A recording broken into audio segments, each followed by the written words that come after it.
Ang Pilipinas, tahanan ng ilan sa mga pinakamalalaki at pinakahahangaan sa lahat ng mga nadiskobre sa buong mundo.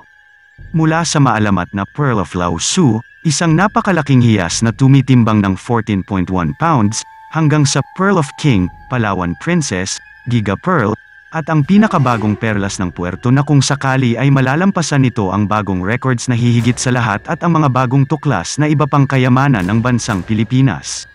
Ang mga likas yaman na ito ay nagpapakita ng natatanging posisyon ng Pilipinas bilang isang kanlungan ng mga pambihirang perlas.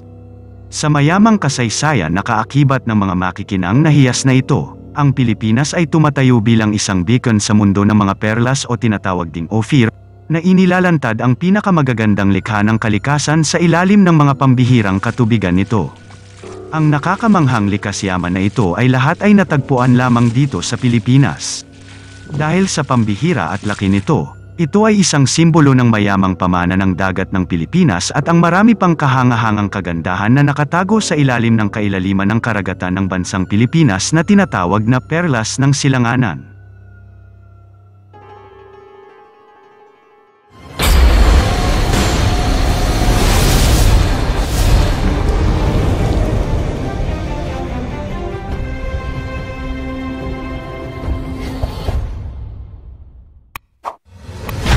Ang Perlas ng Ala o Lao Tzu. Pinakamalaking perlas noong 1939 na nagkakahalaga ng $60 hanggang $90 million. Ang Pearl of Lao Tzu o Pearl of Ala at tinatawag ding Perlas ng Lao Tse ay dating itinuturing na pinakamalaking kilalang perlas sa buong mundo. Ang perlas ay natagpuan sa dagat ng Palawan, na nakapalibot sa isla ng Palawan sa Pilipinas, at natagpuan ng isang Pilipinong maninisid. Hindi ito itinuturing na isang gemstone na perlas, ngunit sa halip ay kilala bilang isang clam pearl o tinatawag na tredak na perlas mula sa isang higanteng clam. Ito ay may sukat na 24 na sentimetro, ang lapad 9.45 pulgada at may timbang na 6.4 kilo o 14.2 pounds. Ang natatanging mga kwento tungkol sa pinagmulan ng perlas ay nagmula kay Wilburn Duell Cobb, isang bumibisitang arkeologo ng US mula sa San Francisco, na dinala ang perlas galing sa Pilipinas noong 1939 at nagmamay-ari nito hanggang sa kanyang kamatayan noong 1979. Naglathala siya ng isang salaysay kung paano ito napasakamay sa kanya na nabanggit sa magasing Natural History. Ayon kay Cobb, natagpuan ito ng isang diver sa Brooks Point ng Palawan na sanhi ng pagkakatrap nito sa clam, at napilitang ahon sa pampang, at tinulungan ito ng mga lokal na residente at namumuno sa lugar. Nang buksan nito ang clam, tumambad ang malaking perlas sa loob nito, na siyang nagbigay ng mahabang detalyado at masalimuot na salaysay nito.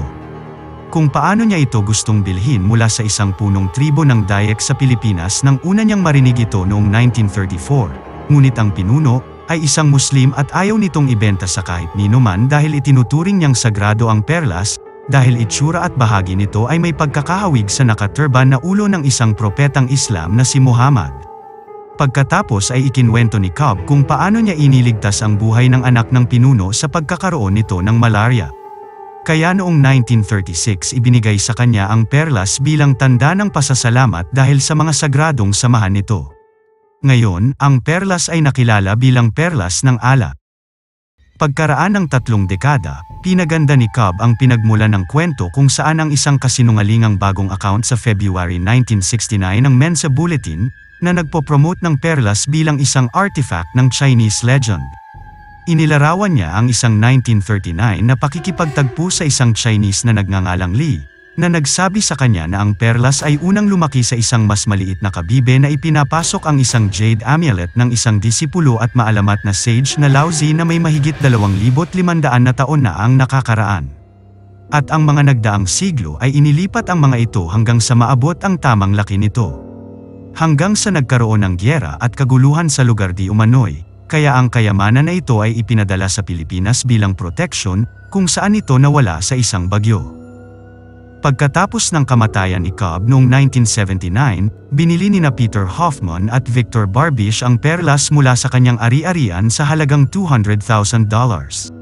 Sinabi ni Barbish na nagkaroon ng karagdagang pakikipag-ugnayan sa iba pang miyembro ng pamilyang Lee. Gayunpaman, ang alamat ng isang perlas ng Lao Tzu ay kilala lamang mula sa mga pag-aangkin nina Cobb at Barbish. Nang nangutang si Victor Barbish ng pera sa kay Joseph Bonicelli, binigyan niya ito ng interes sa perlas. Noong 1990, nagharap sina Bonicelli at Barbish sa korte upang kolektahin ang kanyang utang, at nagpasya ang korte na sina Hoffman, Barbish at Bonicelli ay pantay-pantay na makikinabang at maghahati sa perlas. Namatay si Bonicelli noong 1998, at pagkatapos ng higit pang mga legal na paglilitis, iniutos ng korte na ibenta ang perlas ngunit hindi pa rin ito maibenta, upang ang ikatlong bahagi ng pera ay mapupunta sa ari-arian ni Bonicelli. Hindi ito ipinapakita sa publiko at noong 2008 na ginanap bilang bahagi ng Manatee County Probate. Ngayon ang perlas ay pagmamay-ari ng tatlong bahagi ng mga tagapagmana nina Joe Bonicelli, Peter Hoffman at Victor Barbish. Bagamat itinuturing ng mga biologist ang bagay na ito bilang isang uri ng perlas, itinuturing ito ng mga gemologist bilang isang non-nacreous na perlas, na kulang sa iridescence ng mga perlas na nagmumula sa saltwater pearl oysters at freshwater pearl mussels. Dahil sa malaking sukat nito, ang isang higanteng kabibe ay maaaring lumikha ng isang napakalaking perlas, ngunit hindi isang iridescent, parehas ng hiyas. Ginagamit na ngayon ng Gemological Institute of America o GIA at CIBJ ang terminong perlas, o kung naaangkop ang mas mapaglarawang terminong non-nacreous pearl kapag tinutukoy ang mga naturang item. Sa halip na ang terminong calcareous concretion sa ilalim ng mga panuntunan ng US Federal Trade Commission, ang iba't ibang mollusk pearl ay maaaring tukuyin bilang mga perlas nang walang kwalipikasyon. Ang gemologist na si Michael Steenrod sa Colorado Springs ay nagpahayag ng halaga na ang perlas ay tinatayang aabot sa $60 million noong 1982, at umabot naman sa $93 million noong 2007. Ang isa pang appraisal noong 1982, na si Lee Sparrow na nagmamay-ari ng Gem Laboratory at appraisal business sa Phelan Building sa San Francisco ay nagbigay ng halaga sa perlas na aabot sa humigit sa $42 million. Sa Amerika, ang perlas ay na-exhibit sa Ripley's Believe It or Not Auditorium sa New York, ay nagkakahalaga na aabot sa $35 million. Samantalang ang Palawan Princess, na isang 5-pound na nacreous pearl na noon ay itinuturing na pangalawa sa pinakamalaki, ay inalok sa auction ng Bonhams at Butterfields ng Los Angeles noong ika-6 ng Desyembre taong 2009. Tinatayang umabot sa pagitan ng $300,000 hanggang $400,000 na pumasa ito at hindi na ibenta.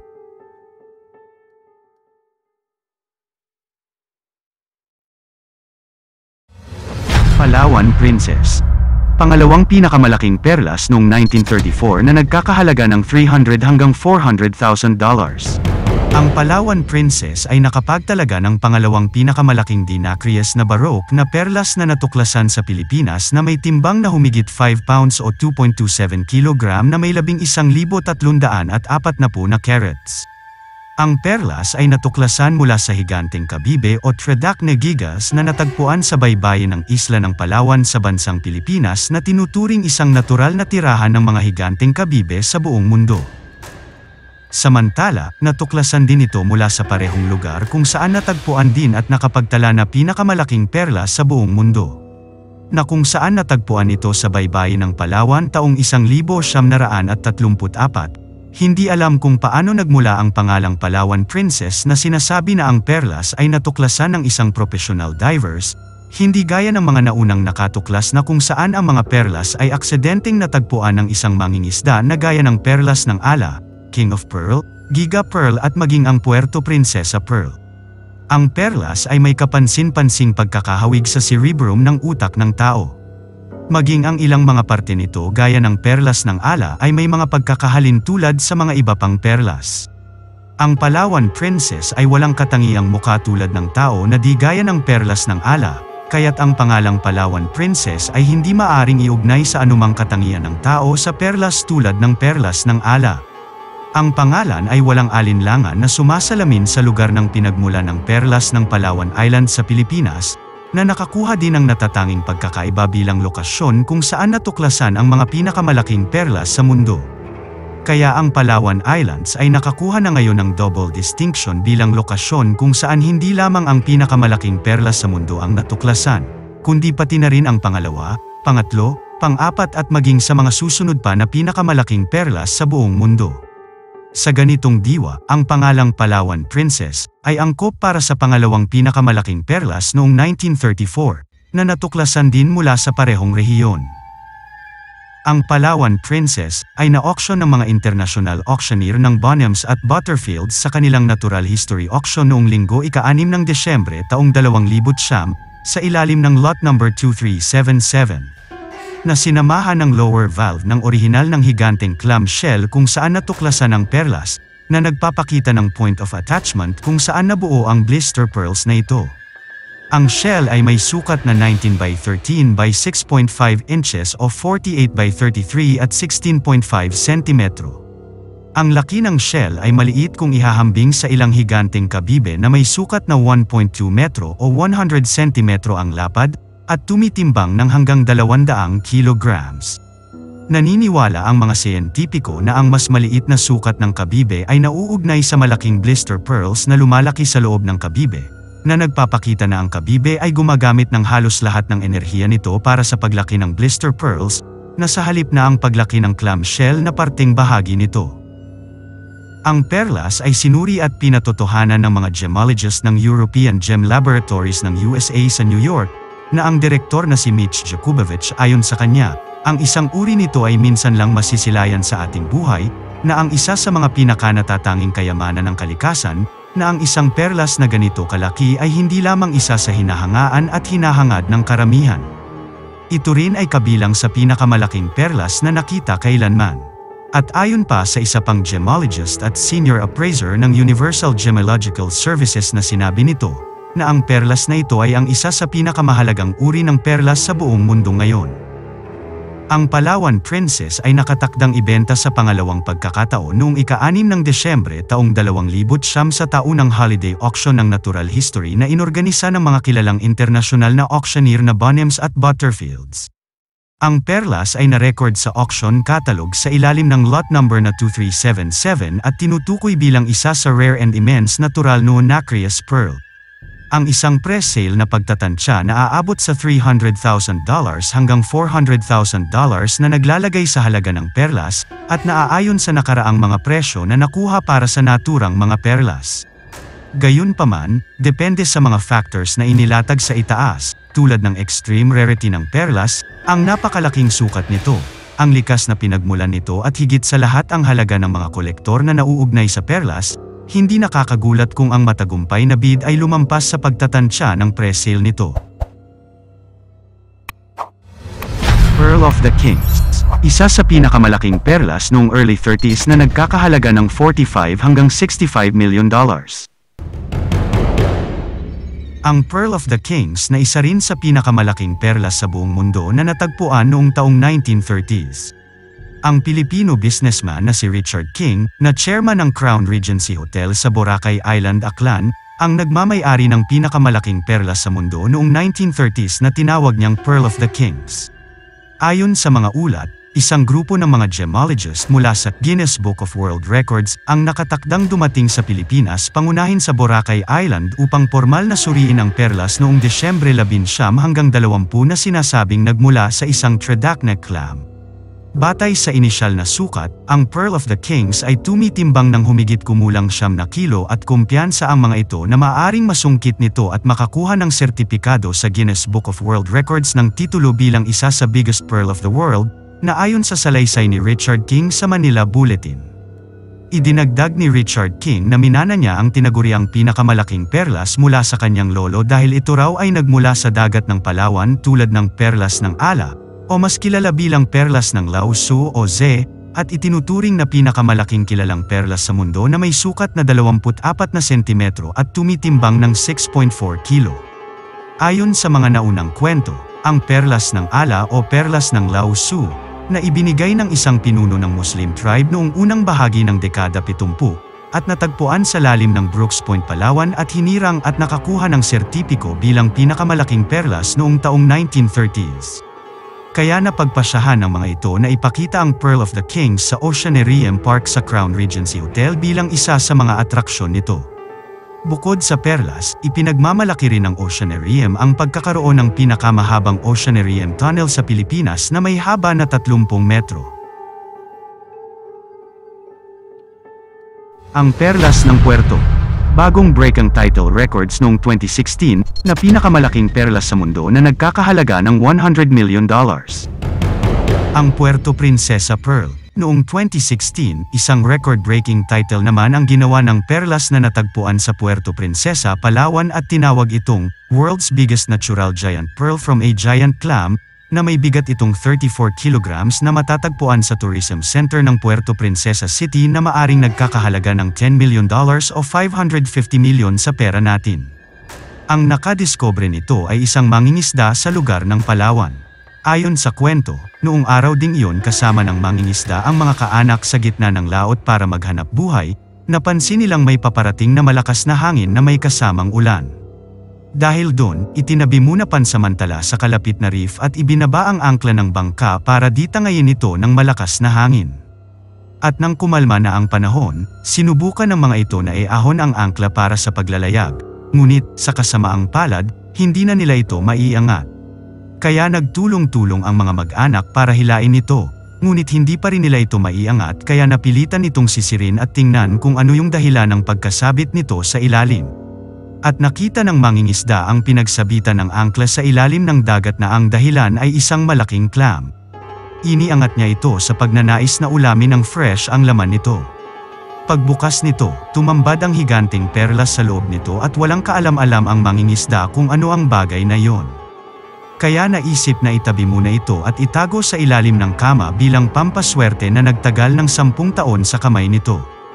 At kalaunan ay pinagkatiwala nito sa kanyang kamag-anak upang siyang mangalaga at magpasuri sa perlas. Ngunit hindi ito inakala na ganon kalaki ang halaga, kaya naisip ng tita nito na nagngangalang Maggay Amurao na ibahagi ito sa mga kanayunan na ngayon ay nakadisplay sa lugar ng City Hall ng Puerto Princesa at binansagan nito ng lokal na pamahalaan bilang Perlas ng Puerto. Ayon sa isang tagapagsalita para sa gobyerno ng Puerto Princesa, na ang mangingisda na nakahanap ng perlas ay wala pang signatura para sa lungsod, ayon sa Agence France Presse.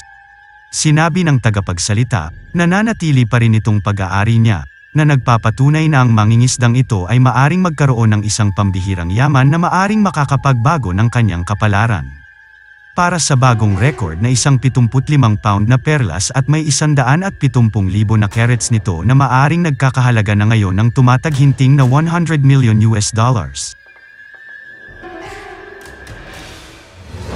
Giga Pearl. Officially certified at kinikilalang pinakamalaking perlas sa mundo na nagkakahalaga ng $90 million. Ang Giga Pearl, kilala bilang World's Natural Pearl at kasalukuyang kinikilala at idineklara bilang official na pinakamalaking perlas sa buong mundo, na pag-aari ng isang Filipino-Canadian jeweler na si Abraham Reyes. Ang perlas na kanyang hawak ay may sukat na 39.37 by 22.86 by 20.95 at may bigat na 27.65 kilograms. Ang natural na blister na ito ay kinumpirma ng Gemological Institute of America bilang pinakamalaking pearl sa buong mundo.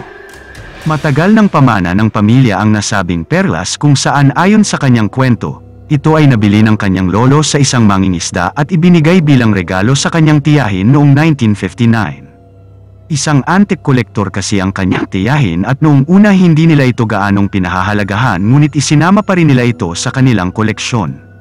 At noong 2016, hinati ng kanyang tiyahin ang kanilang mana nito at napunta sa kanya ang maraming antique na koleksyon. At isa dito ay ang Giga Pearl kung tawagin at noong ipa-appraise niya ito tumataginting na $90 million o 4.5 na bilyon pala ang halaga nito. Ngunit sa tanong kung ibinenta ba niya ito, ang sagot ay hindi, dahil nakita niya ang halaga ng perlas na iyon. Sa halip ay pinagawan pa nito ng stand na purong ginto na hugis-pugita. Para ma-emphasize di umano kung gaano ito kayaman ang karagatan ng pinagmulan nito at ang advokasya ng pangangalaga sa karagatan. Ang mga Giga Pearls o madalas na tinatawag ding Blister Pearls ay natural na perlas na nagmumula sa kabibe na tinatawag ding Trigacne gigas na pinakamalalaking mollusk sa karagatan. At maswerte ang karagatan ng Pilipinas na maraming makikita nito dito, lalong-lalo na sa Palawan. Hindi kagaya sa pangkaraniwang pearls na nabubuo sa mantle ng clam, ang mga blister pearls naman ay lumalaki sa inferior shell ng clam. Ang perlas ay nabubuo dahil sa irritation na nagaganap gawa ng foreign materials tulad ng buhangin na nakakapasok sa loob ng clam. Madalas ang mga higanteng perlas na tulad nito ay nabubuo sa loob ng 1,000 taon.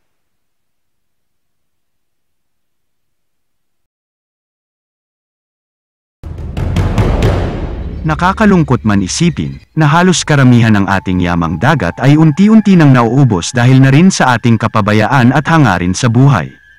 At minsan nadadala na rin sa tindi ng kahirapan ng buhay upang samantalahin ang kahinaan at gamitin ang pagkakataon ng iba.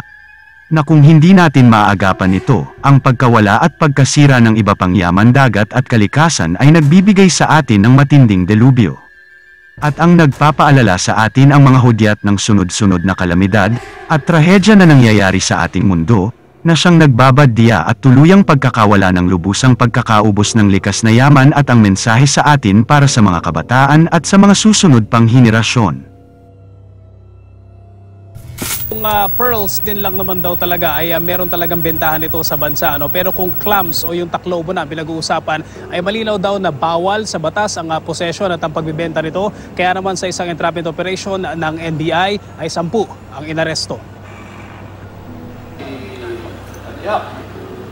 May haba na halos 1 metro ang mga taklobo o clam na ito. May mga nakadikit pang hinihinalang perlas, nagaplato ang lapad. Nasabat ng mga operatiba ng National Bureau of Investigation o NBI ang 4 na hinihinalang giant pearls at mga taklobo sa isang entrapment operation kahapon sa Ermita, Maynila. Sa kuwang ito ng aktwal na entrapment, 10 sospek ang arestado matapos daw subukang ibenta ang mga perlas sa taklobo sa halagang aabot sa 100 million pesos. Binibenta nila ito per piece, itong mga perlas na to.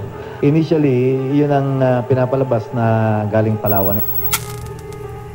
Sa mga hamon ng buhay at pagkawala ng mga perlas sa karagatan at mga iba pang species ng yaman dagat ay isang matinding paalala ng marupok na estado ng ating mga karagatan. Harapin natin at gumawa tayo ng sama-samang pagkilos. Yakapin ang napapanatiling mga pagpipilian sa pamumuhay, bawasan ang pagkonsumo ng plastik, at suportahan ang mga organisasyong grupo na nagpapanatili para sa konserbasyon ng karagatan. Ang bawat maliit na pagsisikap ay nag-aambag sa pangangalaga ng ating mahalagang buhay dagat tungo sa mga napapanatiling kasanayan upang matiyak ang kalusugan ng ating mga karagatan. Sana may napulot kayong aral sa mga topic natin ngayon, tungkol sa mga naglalakihang kayamanan at namumuna sa buong mundo at sa bansang Pilipinas lang lahat natagpuan, unang yugto. Ito po ang iyong lingkod Absgill Treasure. Huwag kalimutang mag-subscribe, share at mag-like, pakikalimbang na rin ang bell para updated ka sa mga susunod nating mga videos. Hanggang sa muli, salamat!